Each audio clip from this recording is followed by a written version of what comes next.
Tuh.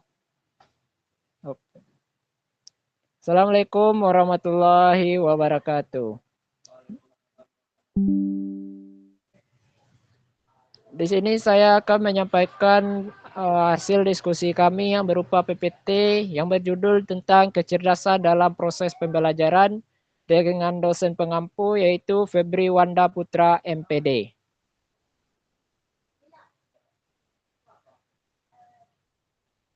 Yang disusun oleh kelompok 2 dengan anggota saya sendiri Muhammad Rizky Fadila dengan NIM 24065047, Haikal Agus Rizal 24065036, Safira Kurata Ayun 24087075, Rizkon Febrio Jovanri 24087366.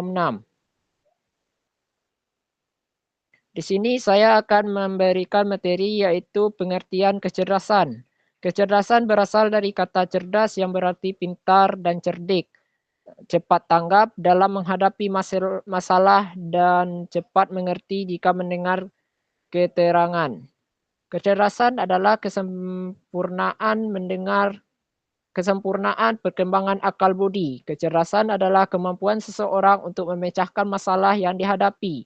Dalam hal ini, masalah yang menuntut kemampuan pikiran, kecerdasan yang bisa disebut dengan inteligensi berasal dari bahasa Latin, yaitu intelligence, yang berarti menghubungkan atau menyatukan satu sama lain. To organize, to relate, to bind together. Bagi para ahli yang meneliti istilah inteligensi memberikan bermacam-macam arti. Oke, materi selanjutnya akan dibacakan oleh Haikal. Kepada Haikal dipersilakan.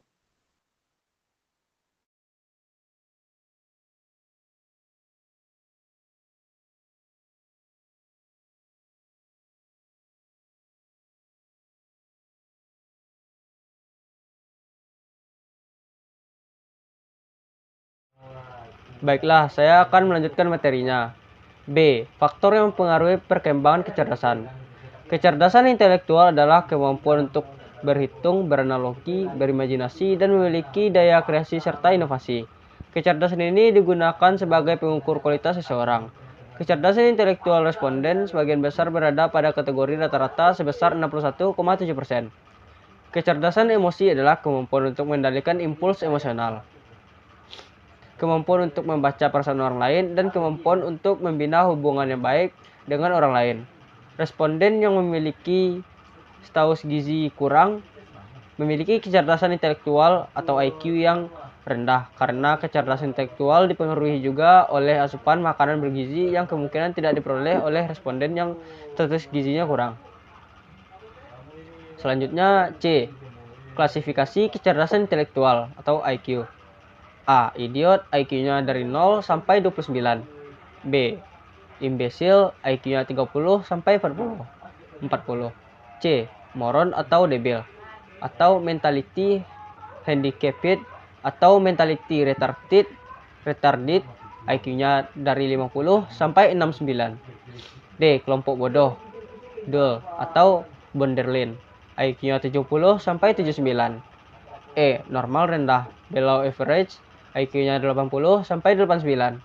F. Normal sedang, IQ-nya 90 sampai 109. G. Normal tinggi, above average, IQ-nya 110 sampai 119. H. Cerdas atau superior, IQ-nya 120 sampai 129. I. Sangat cerdas, very superior gifted, IQ-nya 130 sampai 139.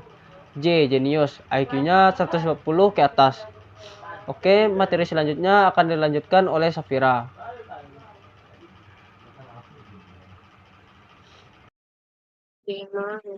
Baik, di sini saya akan menjelaskan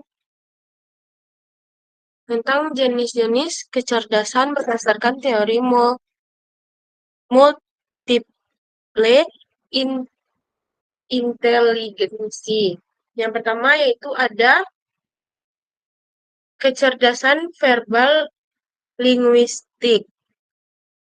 Yang pertama yaitu ada definisi kemampuan menggunakan kata-kata secara efektif, baik lisan maupun tulisan. Ciri-cirinya pandai bercerita, menulis, membaca, dan berdebat.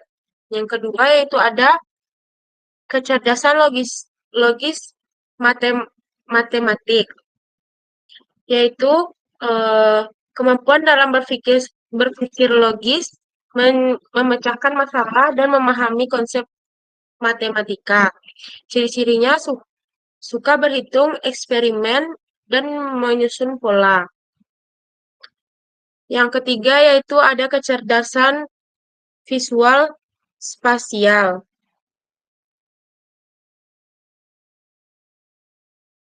Definisinya kemampuan dalam berpikir dalam bentuk gambar, ruang, dan visualisasi. Ciri-cirinya pandai membaca peta, menggambar, atau mendesain. Yang keempat yaitu ada kecerdasan berirama musik, yaitu kemampuan memahami, menciptakan, dan menikmati ritme serta nada musik. Ciri-cirinya seperti kepekaan terhadap suara, irama dan nada. Selanjutnya yaitu ada kecerda, kecerdasan jasmaniah kinestetik, yaitu kemampuan menggunakan tubuh atau gerak fisik dengan baik.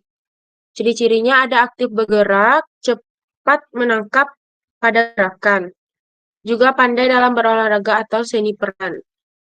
Selanjutnya yaitu ada kecerdasan interpersonal, kemampuan yang memahami dan berinteraksi dengan orang lain. Ciri-cirinya mudah bergaul, empati tinggi, suka bekerja dalam tim. Selanjutnya itu ada kecerdasan intrapersonal, yaitu kemampuan memahami diri sendiri termasuk emosi, motivasi, dan tujuan hidup. Ciri-cirinya seperti reflektif, mandiri, suka merenung, atau menulis jurnal. Selanjutnya yaitu ada kecerdasan naturalis. Kecerdasan naturalis, kecerdasan naturalis ini kemampuannya mengenali dan memahami alam serta makhluk hidup di sekitarnya. Ciri-cirinya suka berada di alam, tertarik pada hewan, tumbuhan, dan juga cuaca. Selanjutnya,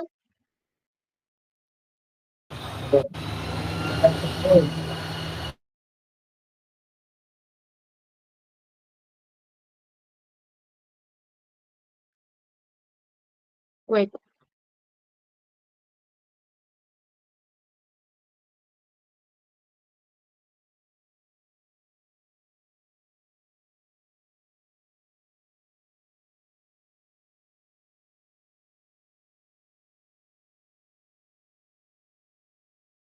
Selanjutnya yang yaitu ada upaya pendidik dalam mengembangkan kecerdasan peserta didik dalam proses pembelajaran. Yang pertama yaitu ada guru selalu melibatkan anak secara bersama-sama dalam semua kegiatan sentra. Kegiatan sentra adalah pendekatan belajar yang berpusat pada aktivitas tertentu, misalnya sentra balok, seni, bermain peran, dan lain-lain. Tujuannya untuk menstimulasi berbagai jenis kecerdasan anak seperti kinestetik, visual, interpersonal. Manfaatnya anak belajar sambil bermain, meningkatkan kemampuan sosial, kerjasama, dan rasa percaya diri. Yang kedua yaitu ada melibatkan orang tua dalam pembelajaran anak. Orang tua adalah bagian penting dari perkembangan anak.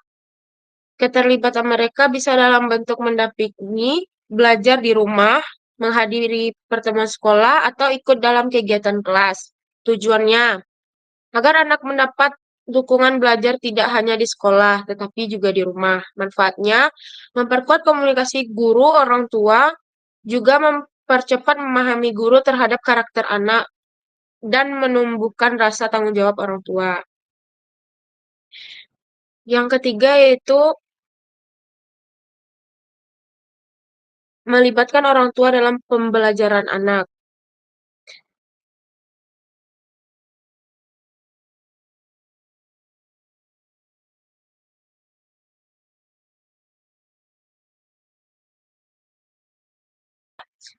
Lanjut, nomor 4, ada guru berperan sebagai fasilitator dan motivator. Penjelasannya, guru tidak hanya menyampaikan materi, tetapi juga membimbing anak menemukan minat dan cara belajar yang sesuai. Fasilitator, guru menyediakan berbagai alat, aktivitas, dan kesempatan belajar.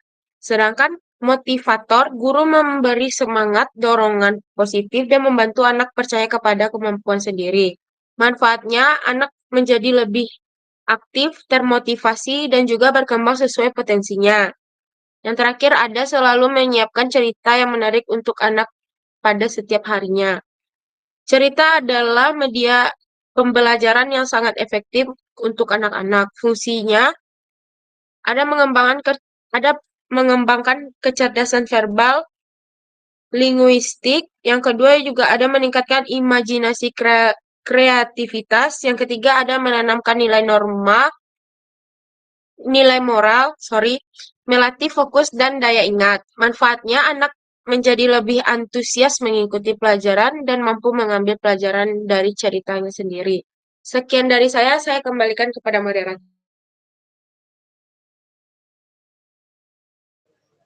Oke, materi selanjutnya akan dibacakan oleh Rizkan. Kepada Rizkan dipersilakan.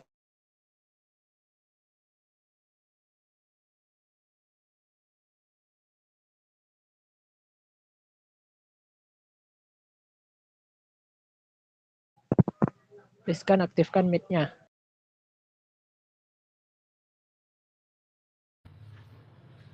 Baik, terima kasih kepada moderator yang telah memberikan saya waktu untuk menjelaskan tentang bagian kesimpulan.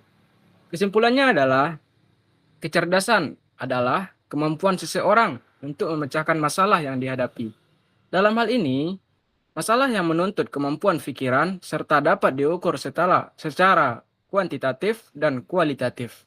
Faktor yang mempengaruhi perkembangan kecerdasan yaitu kecerdasan intelektual, kecerdasan emosi. Adapun beberapa faktor yang dapat mempengaruhi kecerdasan emosi seseorang, yaitu faktor yang bersifat bawaan atau genetik, atau juga disebut dengan temperamen.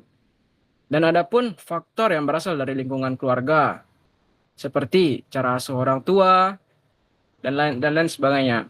Dan adapun faktor pendidikan emosi yang diperoleh di sekolah. Baik, mungkin hanya itu yang dapat saya sampaikan. Saya kembalikan kepada moderator. Oke, sekian mungkin presentasi dari kelompok kami. Jika ada kata-kata yang salah atau penyampaian materi yang salah, saya mewakili kelompok. Mohon maaf, saya sudahi. Assalamualaikum warahmatullahi wabarakatuh. Waalaikumsalam warahmatullahi wabarakatuh.